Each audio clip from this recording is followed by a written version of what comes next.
দেখে নেব তোমাদের পার্টনার তোমাদের নিয়ে এই মুহূর্তে কি ভাবছে যখনই এই রিডিং তোমাদের সামনে এসে পৌঁছাবে। হ্যালো বন্ধুরা, কেমন আছো তোমরা? আশা করি সবাই সুস্থ আছো, ভালো আছো, নিজেদের খেয়াল রাখছো, জীবনে পজিটিভলি গ্রো করছো। Welcome back to magic shuffle by Sharbani. এটা টাইমলেস রিডিং। যখনই তোমরা দেখবে তখনই কিন্তু এই রিডিং থেকে তোমরা কোনো না কোনো গাইডেন্স পাবে এবং তখনই রিডিংটি কিন্তু তোমাদের সঙ্গে রেজোনেট করতে পারে। সঙ্গে আরও দেখে নেব তোমাদের ফিলিংস কী আছে তোমাদের পার্টনারের জন্য, আর সাথে দেখব পার্টনারের ইন্টেনশন কী আছে এই সম্পর্কের প্রতি। জেনারেল কালেকটিভ রিডিং, তাই সব কিছু তোমাদের সবার সঙ্গে ম্যাচ করবে না। যতটা ম্যাচ করবে ততটা নিজের কাছে রাখবে, বাকিটা লেট গো করে নেবে। যত বেশি পজিটিভ থাকবে, পার্টনারের নাম ভাববে, পার্টনারের নাম ভাবতে পারো, ছবি ভাবতে পারো, পজিটিভলি তার কথা ভাবতে পারো, যত রিডিংয়ের সঙ্গে কানেক্টেড ফিল করবে তত বেশি কিন্তু এই রিডিংয়ের পজিটিভ এনার্জি তোমাদের সঙ্গে রেজোনেট করবে। ডিভাইন ইউনিভার্স হেল্প করো, দেখাও ভিউয়ার্সদের পার্টনারের এই মুহূর্তে ভিউয়ার্সদের নিয়ে কি ফিলিংস আছে, কি ফিলিংস আছে এই মুহূর্তে, কি ফিলিংস আছে ভিউয়ার্সদের পার্টনারের, ফিলিংস কি আছে, কারেন্ট ফিলিংস কি আছে ভিউয়ার্সদের পার্টনারের। In contact, no contact, on off, extra marital affair, single, divorcee, married, same gender relationship. এই রিডিং কিন্তু সকলের জন্য। কী কী কার্ড এসছে দেখে নিই। পেজ অফ পেন্টিকলস এসছে, ক্ল্যারিফাই করেছে 4 অফ পেন্টিকলস। দ্য ফুলের কার্ড এসছে, ক্ল্যারিফাই করেছে স্ট্রেংথ। 3 অফ ওয়ান্ডের কার্ড এসছে, ক্ল্যারিফাই করেছে নাইট অফ সোর্ডস। কার্ড কি সবাই দেখতে পাচ্ছ? মনে হচ্ছে পাচ্ছ না, দাঁড়াও। এবার বোধহয় কার্ড সবাই দেখতে পাচ্ছ। আচ্ছা, প্রথম কার্ড এখানে পেজ অফ পেন্টিকলস, আর তাকে ক্ল্যারিফাই করেছে 4 of pentacles. Page of pentacles আমরা জানি যে একটা নতুন শুরুয়াত, মানে নতুন করে কিছু শুরু করবে ভাবছে, এবং পেন্টিকলসের কার্ড যখন, সেটা স্টেবিলিটি দেওয়ার দিকেই তার ঝোঁক অনেক বেশি। একটা স্থিতিশীল দীর্ঘমেয়াদী ভবিষ্যৎ গড়ে তোলার ইচ্ছে তার মধ্যে রয়েছে। কিন্তু এখানে 4 অফ পেন্টিকলস দেখায় সে নিজের ফিলিংসকে সাপ্রেস করছে, লুকিয়ে রাখছে। আবার একই সঙ্গে তোমাকে হারানোর ভয় তার মধ্যে রয়েছে। সব জিনিসটা একসঙ্গে চলছে। তো দুটো কার্ড যদি আমার একসঙ্গে বলতে হয়, তাহলে এই মুহূর্তে সে একটা স্থায়ী, স্থিতিশীল বা একটা লং টার্ম সম্পর্কের কথা ভাবছে তোমাদের সঙ্গে, কিন্তু সে খুব ধীরে এগোচ্ছে এবং খুব মানে মেপে ঝুপে কাজ করা, যেটা আর কি সতর্কভাবে কাজ করা বুঝি, তো সেই জিনিসটাই রয়েছে। সে এমন একজন হিসাবে দেখছে তোমাকে যে তোমার কাছে মানে তার ইমোশন ইনভেস্ট করা যায়, এমন একজন মানুষ হিসাবে সে দেখছে, বা এই সম্পর্কের সম্ভাবনা আছে আরও ভবিষ্যতে এগিয়ে নিয়ে যাওয়ার, এরকম একটা চিন্তাভাবনা তার মধ্যে রয়েছে। তার সঙ্গে এই সম্পর্কটা টিকবে কি না, মানে যেটা আমি বললাম যে তোমাদের হারিয়ে ফেলার ভয় যেটা, সেটাও কিন্তু তার মধ্যে প্রচণ্ডভাবে রয়েছে। 4 অফ পেন্টিকলস সেটা দেখাচ্ছে। মানে বেশি করে আঁকড়ে ধরা, অতিরিক্ত নিয়ন্ত্রণ করা, এই ব্যাপারগুলো দেখা যাবে। ধীর পদক্ষেপ, হঠকারী সিদ্ধান্ত নেওয়ার আগে, সে তাড়াহুড়ো করার আগে অনেক ভেবে চিনতে ধাপে ধাপে এগোবে, মানে খুব এখানে স্লো প্রোগ্রেস দেখাচ্ছে। মানে এখানে ইমোশনের থেকেও প্র্যাকটিক্যাল ব্যাপারটাকে বেশি গুরুত্ব দেওয়া হচ্ছে এই জায়গায়। নতুনভাবে একটা কিছু শুরু করার ইচ্ছে দুটো কার্ড একসাথে মিলে যদি বলি, এবং সে এটাকে স্টেবল করতে চাইছে সম্পর্কটাকে, এবং তার সঙ্গে সঙ্গে সম্পর্কটাকে সুরক্ষিতও করতে চাইছে। আর তার জন্য সে প্রচণ্ড সতর্ক, এবং সে মানে এটা তার কাছে একটা ক্ষণস্থায়ী প্রেম বা ক্ষণস্থায়ী সম্পর্ক নয়, এটা একটা দীর্ঘমেয়াদী একটা সম্পর্ক হিসাবেই কিন্তু সে ব্যাপারটাকে দেখছে। আচ্ছা, পরের যে কার্ড রয়েছে দ্য ফুল, মেজার আরকানা, এবং তার সঙ্গে আরও একটি মেজার আরকানা স্ট্রেংথ। দুটোই মেজার আরকানা। হ্যাঁ, ফুল হচ্ছে একটা নতুন শুরুয়াত, এখানেও প্রথমে নতুন শুরুয়াত, আর এখানেও প্রথমে নতুন শুরু দিয়েই এসছে। একটা নতুন শুরু, একটা নতুন রিস্ক নেওয়া, মানে মানুষটা দেখো সামনে খাত, কিন্তু সে চোখ মানে উপরের দিকে তাকিয়ে এগিয়ে যাচ্ছে, মানে সে তার খেয়াল নেই সে কোথায় যাচ্ছে, মানে সে রিস্কটা নিতে চায়। তোমাদের সম্পর্কে হয়তো কিছু রিস্ক আছে, যেটা এটা দেখাচ্ছে সে এই মুহূর্তে কিন্তু সেই রিস্কটা নিতে চায়, কারণ তার তোমাকে হারিয়ে ফেলার ভয় আছে। এই হারিয়ে ফেলার ভয় কিন্তু তাকে এই রিস্ক নিতে এই মুহূর্তে তার মনের মধ্যে রয়েছে, যে যাই হবে হয়ে যাক, আমি এই সম্পর্ক নিয়ে এগিয়ে যাবই। একটা গভীর সাহসী পদক্ষেপ নেওয়ার জন্য কিন্তু মানসিকভাবে সে সম্পূর্ণ প্রস্তুত এই মুহূর্তে দেখাচ্ছে। হ্যাঁ, প্রত্যন্ত রোম্যান্টিক মানুষ একজন, এবং তার সঙ্গে একটা বিশ্বাস, একটা মানে সে তার নিজের উপর প্রচুর বিশ্বাস যে এই সম্পর্কটা সে যদি নিজের শুরু করতে পারে তাহলে এই সম্পর্কটা ঠিক থাকবে, সম্পর্কটা এগোবে। এই মানুষটা কিন্তু নিজের উপর প্রচুর বিশ্বাস। এবং আমি এখানে দেখতে পাচ্ছি তোমাদের পার্টনারের এখানে কিছু বিশেষত্বও আমার কাছে ফুটে উঠেছে, যে মানুষটা হয়তো ঘুরতে বেড়াতে ভালোবাসে, মানে একটু ফান লাভিং টাইপের মানুষ, কিন্তু এখানে তার চরিত্রটা এখানে উঠে এসছে। এবং তার সঙ্গে দেখো এখানে রয়েছে স্ট্রেংথের কার্ড। এই কাজটা করার জন্য, যে দুঃসাহসিক কাজটা, এই রিস্কটা নেওয়ার জন্য যে সাহস সঞ্চয় করা উচিত, সে কিন্তু সেই সাহস সঞ্চয় করছে এই মুহূর্তে নিজের মধ্যে। সেই মানে একটা স্থিতিশীল জায়গা তৈরি করছে, দৃঢ়তা তৈরি করছে, যাতে সে এই কাজটা সহজেই করতে পারে। মানে যে পদক্ষেপগুলো নিলে তার মনে হচ্ছে সম্পর্কে রিস্ক আছে, সেগুলো যেন সহজেই সে পার করে যেতে পারে, সেই ব্যাপারটাই কিন্তু দেখা যাচ্ছে। মানে স্বতঃস্ফূর্ততা তার সঙ্গে সতর্কতা দুটো একসঙ্গে। এখানে তার মন চাইছে যে আমি রিস্ক নেব, সঙ্গে কিন্তু সে রিস্ক নেওয়ার জন্য নিজেকে প্রস্তুত করছে। স্বতঃস্ফূর্ততা এবং সতর্কতা একসঙ্গে।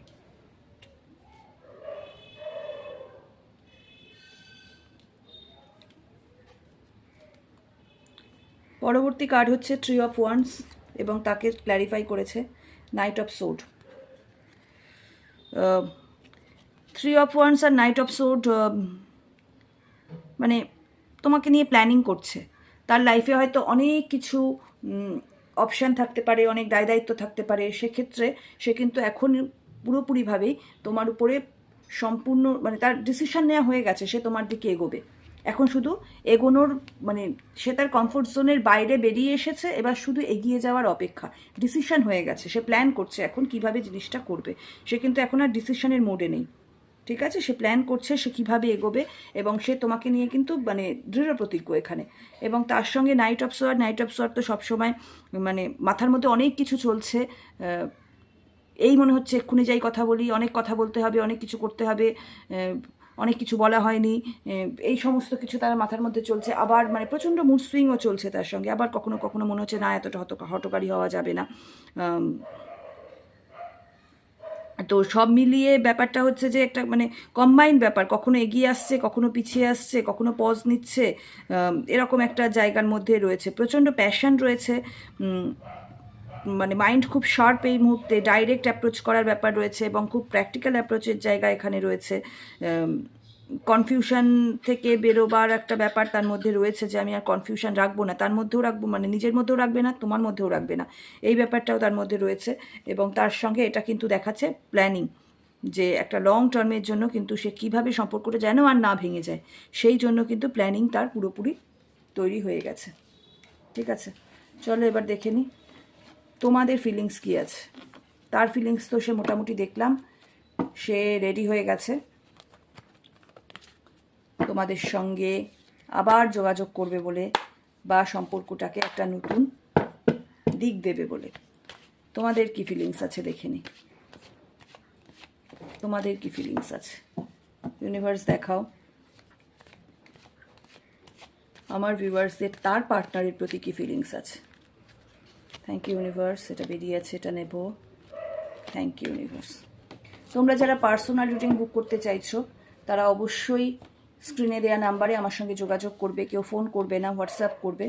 আমি কিন্তু তোমাদের সমস্ত হোয়াটসঅ্যাপের উত্তর দিই। হয়তো দেরি হয়, তৎক্ষণাৎ হোয়াটসঅ্যাপ করে মানে তখনই ভাববেন আমি উত্তর দেবো। আমি থোড়াই সারাদিন হোয়াটসঅ্যাপ খুলে বসে থাকি বলো? আমি দেরি হোক পরে হোক, কিন্তু আমি ঠিক সমস্ত কথার তোমাদের উত্তর দেবো। হোয়াটসঅ্যাপ করবে নিজেদের পার্সোনাল যে গ্রোথ সেই ব্যাপারে জানার জন্য। সেটা লাভ লাইফ হতে পারে, এডুকেশন হতে পারে, কেরিয়ার হতে পারে, হেলথ হতে পারে, যে কোনো বিষয়ে ক্ল্যারিটির জন্য অবশ্যই তোমরা যোগাযোগ করতে পারো। আর তোমাদের সকলকে অনেক ধন্যবাদ। এই ধন্যবাদটা না দিলেই নয়।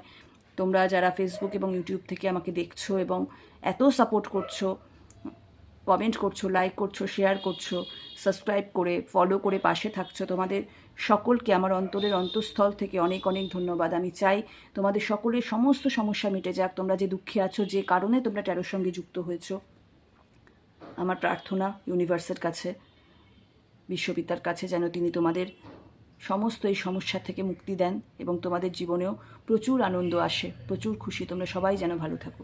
চলো দেখে নিই তোমাদের কার্ড এখানে কী এসে, তোমরা এখন কী ফিলিংসে আছো। দ্য টেম্পারেন্স, মেজর আরকানা, তার সঙ্গে কুইন অফ কাপস এবং 6 অফ কাপস।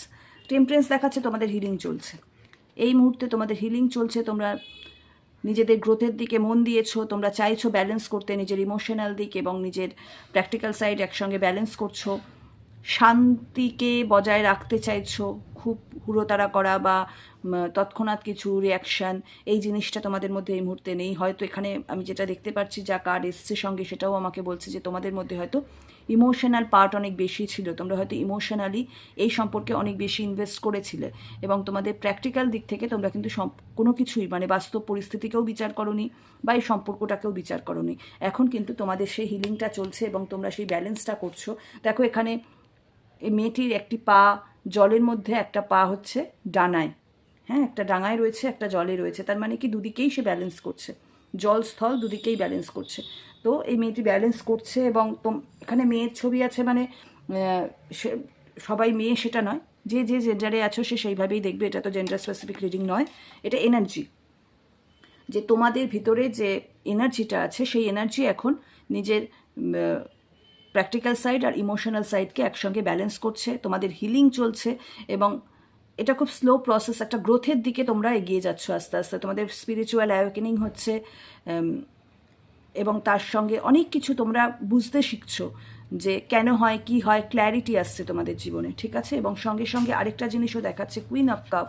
এই যে বললাম তোমরা আগে হয়তো খুব ইমোশনাল ছিলে, কুইন অফ কাপ দেখাচ্ছে হ্যাঁ তোমরা প্রচণ্ড ইমোশনাল, অন্তরের অন্তঃস্থল থেকে তোমরা ইমোশনাল, কিন্তু তোমরা এখন নিজের ইমোশনকে, এই যে টেম্পারেন্স দেখাচ্ছে, ব্যালেন্স করেছো, তোমরা কিন্তু ব্যালেন্স করতে পারছো। তোমাদের ভালোবাসার কাপ, তোমাদের ইমোশনের কাপ তোমরা এখন বন্ধ রেখেছো, তোমরা যতটা ফিল করছো ততটা দেখাচ্ছ না বা একটুও দেখাচ্ছ না, তোমরা এখন চুপ করে গেছো। তোমরা বুঝতে পেরেছো যেখানে আমি ইমোশন দিয়েছি, যতটা দিয়েছি আমি ততটা ফেরত পাইনি বা আমি হয়তো কিছুই পাইনি, তোমাদের যার যেরকম পরিস্থিতি সেই বুঝে তোমরা মনে করবে। তো সেই জায়গা থেকে তোমরা এখন চুপ করে গেছো, তোমরা কিন্তু নিজের জায়গায় স্টেডি, সেখান থেকে তোমরা সরোনি, তোমাদের ভালোবাসা কিন্তু কমেনি বা তার প্রতি স্নেহ মায়া মমতা কোনোটাই কমেনি। সেটা যদি কমে যেত তাহলে তো তোমরা কেউ রিডিং দেখতেই আসছে না।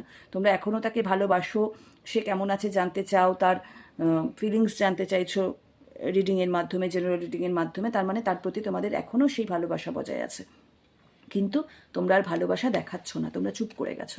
এবং তার সঙ্গে এসছে মিসিং কার্ড, 6 অফ কাপস এসছে। তোমরা তার সঙ্গে একটা পাস্ট লাইফ সম্পর্ক ফিল করো, তার সঙ্গে কাটানো পুরনো দিনগুলোর কথা, সেই সুন্দর মুহূর্তগুলোর কথা মনে করছো, যে সময় তোমরা একসঙ্গে কাটিয়েছো। তোমাদের এখানে সম্পর্কটা বেশ অনেক দিনের পুরনোই আমি দেখতে পাচ্ছি, খুব কম দিনের সম্পর্ক কিন্তু এখানে উঠে আসেনি, যে 2-3 মাস হয়েছে সম্পর্ক হয়েছে সেরকম সম্পর্ক এখানে উঠে আসেনি। যারা দেখছো তারা বেশ অনেক বছরের সম্পর্ক তোমাদের, এবং পুরনো সম্পর্ক শুধু তাই নয়, যার সঙ্গে তোমাদের সম্পর্ক রয়েছে, যার কথা ভেবে তোমরা রিডিং দেখছো, সে তোমাদের বহু পুরনো বন্ধুও হতে পারে, হয়তো স্কুল কলেজ থেকে একসঙ্গে পড়ছো বা একই অফিসে কাজ করো, সেরকমও হতে পারে এক্ষেত্রে। তো তোমাদের সেই পুরনো কথাগুলো মনে পড়ছে এখন তাকে নিয়ে, এবং একটা নস্টালজিয়া, তার বারবার তার ভালো জিনিসগুলো মনে করা, তার সঙ্গে কাটানো ভালো সম্পর্কগুলো মনে করা। তো তোমরা এখন মিসিং এনার্জিতে রয়েছো, তার সঙ্গে তোমরা নিজেকে ব্যালেন্স করছো এবং নিজের ভালোবাসাকে কিন্তু এখন তোমরা তোমাদের ইমোশনকে বন্ধও রাখতে শিখেছো, ইমোশনকে কন্ট্রোল করতেও তোমরা শিখছো। চলো দেখে নেব ইন্টেনশন কী আছে তোমাদের পার্টনারের, তোমাদের পার্টনারের ইন্টেনশন দেখে নেব আজকে। কারেন্ট ফিলিংস তো দেখলাম কি ভেবেছে সে, একটা অ্যাকশান নেবে ভাব তার মধ্যে রয়েছে, কিন্তু অ্যাকশানটা কেন নেবে, কারণটা কি, ইন্টেনশন কি, ভিউয়ার্সদের পার্টনারের ইন্টেনশন কি আছে এই সম্পর্ক নিয়ে। আবার সেই 4 of pentacles, page of sword, আচ্ছা 9 অফ পেন্টিকেলস, 4 অফ পেন্টিকেলস আবার উঠে এসছে তার মনের গভীরে। তার জন্য কিন্তু প্রথমে তার কারেন্ট ফিলিংসেও এসেছিল 4 অফ পেন্টিকেলস, এখনও এলো। 4 অফ পেন্টিকেলস দেখাচ্ছে সে সত্যি সত্যিই তোমাকে হারাতে চায় না, এই রিলেশনশিপটাকে ধরে রাখতে চায় যেভাবেই হোক, কিন্তু সে পারছে না। আমার মনে হচ্ছে মানুষটা কোনোভাবে তার নিজের ফিলিংস এখনও তোমাকে বলেনি, তার হয়তো থ্রোট চাকরা ব্লক থাকতে পারে, সে হয়তো এখন মানে সে স্বচ্ছন্দ নয় খুব একটা, নিজের এই অনুভূতিগুলোকে ইমোশানগুলোকে প্রকাশ করতে সে হয়তো খুব একটা স্বচ্ছন্দ নয়। এবং আমার এটাও মনে হচ্ছে যে কেউ কেউ হয়তো এখানে আছে যার মনে হয় যে নিজের ইমোশন প্রকাশ করাটা হয়তো দুর্বলতা, এটাও তার মনে হতে পারে। কিন্তু তার ইচ্ছে, সে তুমি মানে সে যা করছে তুমি বুঝে নাও নিজে নিজে, কিন্তু সে নিজেকে প্রকাশ করছে না। অথচ এই যে প্রকাশ না করার জন্য তুমি যে তার ভালোবাসার কাপ বন্ধ করে রেখেছো, তুমি যে এখন আর এক্সপ্রেস করছো না নিজেকে, তোমার ভালোবাসা তাকে দেখাচ্ছ না, সেটাতেও কিন্তু তার খুব অসুবিধে। সে কিন্তু তোমাকে ভাবছে তুমি দূরে সরে যাচ্ছ, তাই জন্য সে কিন্তু তোমাকে হারাতে প্রচণ্ড ভয় পাচ্ছে। আজকে এই ভয়টাই বারবার উঠে আসছে। ইমোশনালি ওপেন হচ্ছে না, কিন্তু নিজের ফিলিংস আর কন্ট্রোল সেটাও ছাড়তে পারছে না। একটা পজিটিভনেস আছে, একটা এটাকে যদি সেলফিশ বলো তাহলে সেলফিশ, মানে সে তোমাকে এতটাই কাছের মানুষ মনে করে যে সে তোমাকে ছাড়তে ভয় পায়। রিলেশনশিপটা সে জানে রিস্ক আছে, আগের ফিলিংসে আমরা দেখেছি যে সে রিস্ক নিতে কিন্তু চাইছে, সে স্ট্রেংথের কার্ড এসেছিল, সে রিস্ক নিয়ে এগিয়ে যেতে চাইছে। তো এখানে কিন্তু সে বলছে যে তার ইন্টেনশন, সে জানে এখানে রিস্ক আছে, সেটা কিন্তু সে বুঝতে পারছে, ধরে রাখতে চায় কিন্তু নিজেকে পুরোপুরি খুলছে না। সাইলেন্স কিন্তু এর মধ্যে আছে। তোমাদের সম্পর্ক এখানে যারা দেখছো তাদের কিন্তু অন অফ রয়েছো, বা তোমাদের নো কন্ট্যাক্ট সিচুয়েশান চলছে বলেই আমার মনে হচ্ছে। পেজ অফ সোয়ার্ড তোমার সম্পর্কে আরও জানতে চায়, তোমাকে আরও অবজার্ভ করা, এটা বিশেষ করে দেখায় কি সোশ্যাল মিডিয়াতে স্টক করা, মানে সে প্রচণ্ডভাবে তোমাকে সোশ্যাল মিডিয়ায় স্টক করছে। অথবা যদি মানে তোমরা হয়তো বলবে যে আমাকে ব্লক করে রেখেছে সব জায়গা থেকে, কি করে দেখছে, এখন দেখতে চাইলে কিন্তু সে যে কোনো জায়গা থেকেই তোমাকে খোঁজ নিতে পারে। হ্যাঁ, এবার শুধু সোশ্যাল মিডিয়া নয়, এক্ষেত্রে হয়তো কিছু কিছু জায়গায় হয় তোমাদের হয়তো কাছাকাছি বাড়ি, সেক্ষেত্রে তুমি কোথায় যাচ্ছ না যাচ্ছ সে ঠিক নজরে রাখছে, বা তোমাদের কোনো মিউচুয়াল ফ্রেন্ড আছে বা ফ্রেন্ড সার্কেলের মধ্যে থেকে তোমার খবর নিচ্ছে, সেই জিনিসটাও কিন্তু এখানে হতে পারে। তো এখানে একটা তোমার উপরে একটা প্রচণ্ড কিউরিসিটি এখানে দেখাচ্ছে, মানে তোমাকে খুব অবজার্ভ করছে, ডিপ কমিটমেন্ট নিয়ে এখনই যে খুব একটা ভাবছে তা নয়, তার কাছে এখন মানে তোমার সম্পর্কে জানা বা তোমার দিকে এগোনো, তোমাকে ধরে রাখাটাই এখন তার মূল ইন্টারেস্ট আর কি, মেন উদ্দেশ্যই তাই। তুমি যেন চলে না যাও, তার মনে হচ্ছে কোথাও যে তুমি তাকে ছেড়ে চলে যাচ্ছ, এই সম্পর্কটাকে তুমি লেট গো করছো, তুমি মুভ অন করছো, সেই জায়গাটা থেকে সেটা সে আগে বোঝার চেষ্টা করছে, এবং তোমাকে ধরে রাখার ইন্টেনশন তার প্রচুর পরিমাণে রয়েছে। এক্ষেত্রে একটু কমিউনিকেশন আসার চান্স আছে, একটা ইম্যাচিউর কমিউনিকেশন ইনডাইরেক্টভাবে, মানে শর্ট কিছু টেক্সট, হাই হ্যালো এরকম কিছু দিল, বা তোমাদের এখানে পেন্টিকালসের কার্ড বহুবার আসছে, কেউ হয়তো তোমাদের সঙ্গে কিছু টাকা পয়সা তুমি তাকে দিয়েছিলে তার কোনো কাজের সময় বা কিছুতে, সেটা ফেরত দিতে চাওয়ার আসার একটা ছুতো দেখিয়ে যে আমি তোমার টাকাগুলো দিতে চাই, কিভাবে দেবো বলে এরম একটা ছোট্ট মেসেজ করে দিল। অথবা সে হয়তো তোমাদের কোনো স্টোরিতে লাইক করে দিল বা কমেন্ট করে দিল, ছোট কিছু, মানে সে এখনও আছে এটা বোঝাবে, এবং এই বুঝিয়ে সে দেখতে চাইবে যে তুমি তাতে কি রিয়াক্ট করছো, যাতে সে বুঝতে পারে তুমি কোন পেজে আছো, তুমি এখনও কি তার কথায় রিয়াক্ট করছো কি করছো না, মানে তার উপরেই সেই যে তার প্ল্যানিংটা চলছে যে সে কীভাবে আসবে, তার কিন্তু মেন প্ল্যানিং হচ্ছে এটাই, তুমি আছো কি এখনও মুভ অন করোনি, সেটা সে বুঝতে চাইছে, কারণ সে তোমার পদক্ষেপগুলো আর বুঝে উঠতে পারছে না। আগে তো তুমি হাউ হাউ করে সব বলে দিতে, যা যা মনে আছে সব প্রকাশ করতে, এখন তো তুমি আর প্রকাশ করছো না। তো সেই জন্য তার প্রধান ইন্টেনশন, আমার হাসিই পেলো এটাতে, স্পাইং করা, ওভার থিঙ্কিং করা। আবার এটাতে হতে পারে যে হয়তো কথা বলতে শুরু করলো, তোমরা ভাবলে হয়তো এই তো এসছে আবার কথা বলছে, এখানে কিন্তু আরেকটা শ্যাডো সাইডও আছে, কথা বলতে বলতে হঠাৎ চুপ করে যাওয়া, বা নিজের মনের কথা তো খুলে বলছে না, সেটা তো ফোর অফ পেন্টিকলস দেখাচ্ছে, সেটা নিয়ে তো কোনো অসুবিধেই নেই। তারা তো এমনিই বলে না, তারা ভাবে তোমরা সবাই ভগবান, তোমাদের সবার অনেক অনেক বুদ্ধি, তোমরা শুধু তাদের দিকে তাকিয়েই বুঝে যাবে সে কী বলতে চাইছে, তার মনের কথা কী, সে কিছু বলবে না। যাকে 9 অফ পেন্টিকলস,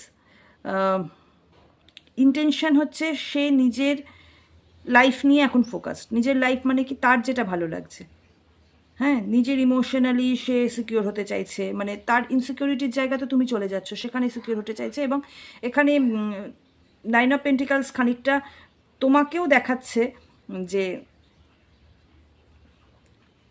এখানে তোমারটা উঠে এসছে, সে তোমাকে খুব স্টেবলভাবে দেখছে, সে দেখছে তুমি নিজের লাইফে খুব ফোকাসড হয়ে গেছো, তুমি কেরিয়ার ওরিয়েন্টেড হয়ে গেছো, তুমি তোমার কমফোর্টেবল জায়গায় আছো, তুমি সেখান থেকে নড়ছো না। হ্যাঁ, তো ফিনান্সিয়ালি ইমোশনালি দুদিক থেকেই তোমাকে হয়তো স্টেবল দেখছে, মানে তুমি তাকে যে পাত্তা দিচ্ছ না এটাই তার হচ্ছে একটা সম্পর্ক, মানে তোমার সাথে সে থাকতে চায়, মানে এটা তার একদম অন্তরের অন্তঃস্থল থেকে আসছে যে তোমার সঙ্গে সে থাকতে চায়, মানে কিন্তু সেলফ কন্ট্রোল একটা ভাইব সব কিছুতেই আছে, যে আমি নিজেকে নিয়ে মানে নিজেকে আমি কোনো জায়গায় প্রকাশ করব না, কিন্তু আমি তোমার সঙ্গেও থাকতে চাই, এরকম এটাই হচ্ছে তার ইন্টেনশন। চলো আজকে দেখে নিই কিছু মেসেজেস কি বলতে চাইছে, কি বলতে চাইছে তোমাদের partner.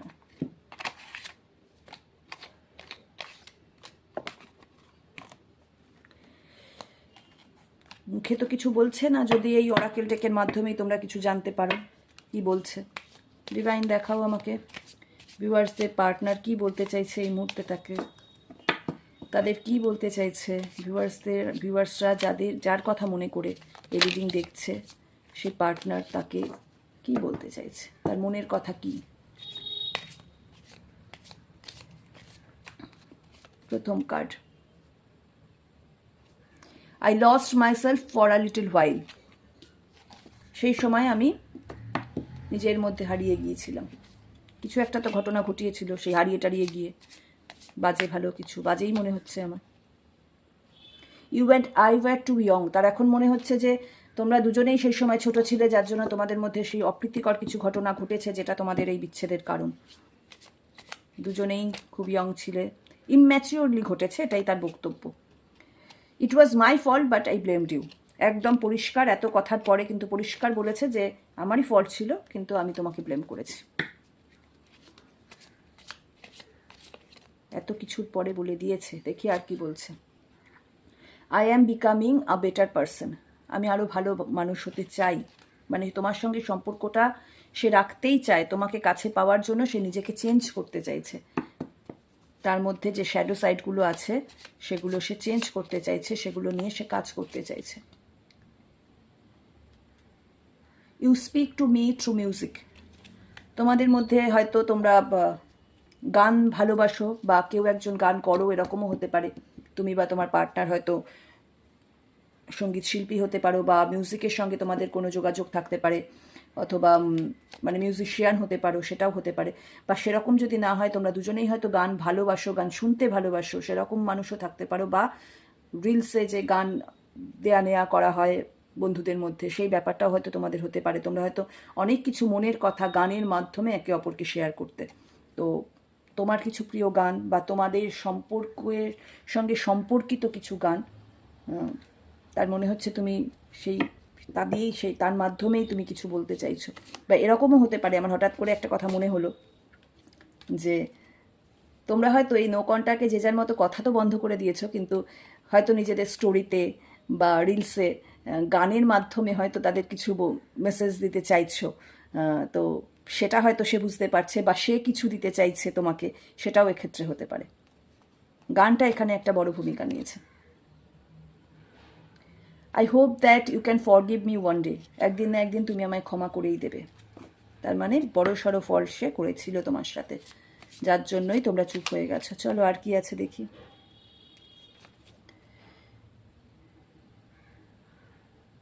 We both know I am not the one for you, আমরা দুজনেই জানি যে আমি তোমার জন্য নয়। মানে এখানে আমি দেখতে পাচ্ছি যেটা তোমাদের মধ্যে কিন্তু একটা ডিফারেন্স আছে কিছু, সেটা কিসের ডিফারেন্স হতে পারে মনে হচ্ছে, যেটা চ্যানেল হচ্ছে সেটাই বলছি। তোমাদের মধ্যে কাস্ট, কালচার, কমিউনিটির কিছু ডিফারেন্স থাকতে পারে, বা ফিনান্সিয়াল দিকে কেউ হয়তো অর্থনৈতিকভাবে অত্যন্ত স্বাবলম্বী বা স্টেবল, আরেকজনের হয়তো সেরকম অবস্থা নয়, সেটা তোমাদের কারণ হতে পারে। বা কাস্ট, কালচার যেটা আমি বললাম সেটাও আমার মনে হচ্ছে যে সেটাও হতে পারে। আরেকটা দিকে হতে পারে বয়সের পার্থক্য একটা আমি এখানে দেখতে পাচ্ছি, যে কোনোভাবেই তোমরা এক হতে পারবে না। আরেকটা জিনিসও আমার মনে এলো, সেটা হয়তো তোমাদের দুজনের মধ্যে কেউ একজন কমিটেড, মানে তোমরা চেষ্টা করেও হয়তো এক হতে পারবে না, তাই জন্যই তার বক্তব্য যে তুমি জানো যে কোনোদিনও আমাদের এক হওয়া হবে না, বা I am not the one for you. বাবা, এত কার্ড বেরোলে কী করে হবে। চলো আর দুটো কার্ড দেখে নিই। I know that I cross the line with you, অত্যন্ত খারাপ কিছু ব্যবহার তোমার সঙ্গে করা হয়েছে, এবং সেটা সে আজকে স্বীকার করছে। I know that I cross the line with you. আমি লাইন ক্রস করে ফেলেছিলাম। ভদ্রতা, সভ্যতা, মানবতা, সবারই একটা বাউন্ডারি থাকে। I am grateful for the spiritual lesson. সে তোমার সঙ্গে এই সম্পর্কে সম্পর্কিত হতে পেরে তার কিছু স্পিরিচুয়াল লেসন সে পেয়েছে। এখানে আমার এই কার্ডটা দেখে মনে হলো সে হয়তো কিছু কর্মা ফেস করেছে তার লাইফে। সে স্পিরিচুয়াল লেসন তো এমনি এমনি মানুষের পায় না। যখন আমরা সে কোনো পরিস্থিতিতে পড়ি এবং সেখান থেকে রিয়েলাইজেশন আমাদের কখন হয়, যখন আমরা কোনো কিছু কর্মা ফেস করি তখনই আমাদের রিয়েলাইজেশন হয়, আমাদের গিল্ট হয়, আমাদের অন্তর মন আমাদের জানায় যে তুমি এই কাজটা করেছো, সেটা করে তুমি ভালো নেই। তো সেই জিনিসটা কিন্তু এখানে দেখাচ্ছে যে সে স্বীকার করছে যে তোমাকে ছেড়ে যে আমি চলে গিয়েছিলাম এবং তারপরে যে পরিস্থিতির মধ্যে আমি ছিলাম সেটা আমাকে স্পিরিচুয়াল লেসন দিয়েছে। বটম অফ দ্য ডেকে আছে দেখো, I replay our conversation over and over. প্রচণ্ড মিস করছে, তুমিও যেমন করছো সেও করছে। বারবার তোমাদের দুজনের যে কনভারসেশন, হয়তো চ্যাটে তোমরা অনেক বেশি কথা বলতে, সেই জিনিসগুলো বারবার পড়ছে। এই ছিল আজকে রিডিং। আজকে রিডিং তোমাদের কেমন লাগলো অবশ্যই আমাকে জানিও। সবাই ভালো থেকো, সুস্থ থেকো, পজিটিভ থেকো। Thank you.